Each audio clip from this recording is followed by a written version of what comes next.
How about Hanrahan just dealing with the meat of their lineup? Move that up a little bit. And, my voice is big enough for you. Dealing with the meat of their lineup and shutting them down. Well, it's just another step forward for Joel. You know, everybody was able to step up tonight.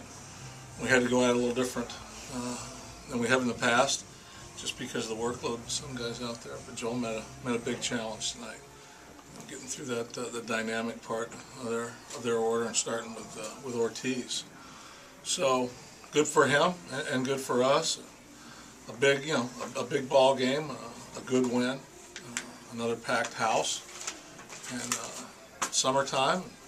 It's a great feeling out there right now. The guys are really embracing the fans and the crowd and playing with a lot of energy. They're almost playing like they are six in the backyard.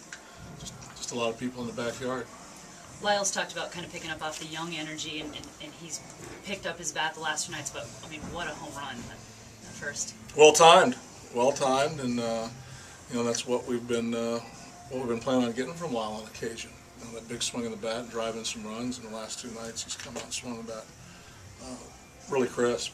You know, driving the ball, staying behind the ball. That's a welcome addition to our lineup.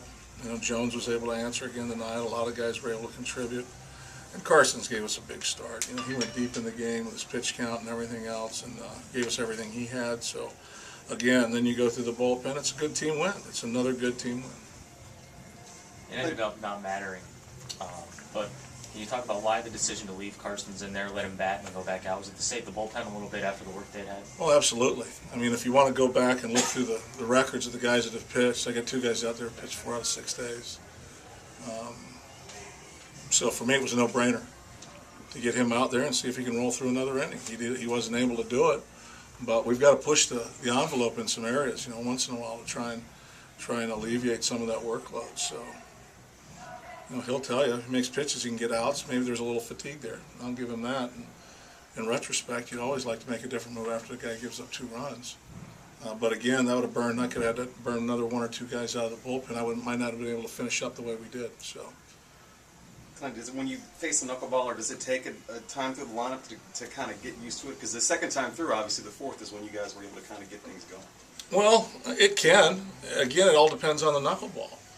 You know, I think if the knuckleball stayed in play like it did the first time through the lineup, I'm not sure how much damage we would be able to do. Until you've gone up and hit against one, it's really hard to describe. It's almost like slow pitch softball. You've got to have a really relaxed mentality. You just got to sit there, let him deliver the ball, and then try and hit it where you think it's going to end up. Because there's no true pattern to follow. I do think that our guys got some pitches that didn't have as much maybe late movement as they did earlier, and were able to square some things up. The balls that were hit were elevated to some degree, and he had that thing dancing, you know, at some different times. The catcher was having trouble gloving some of them. It was moving so much. Clint, for a guy who hardly played third in the minors, Darno looks really comfortable over there. Has it surpassed your expectations how comfortable he looks? Well, he played third base in college.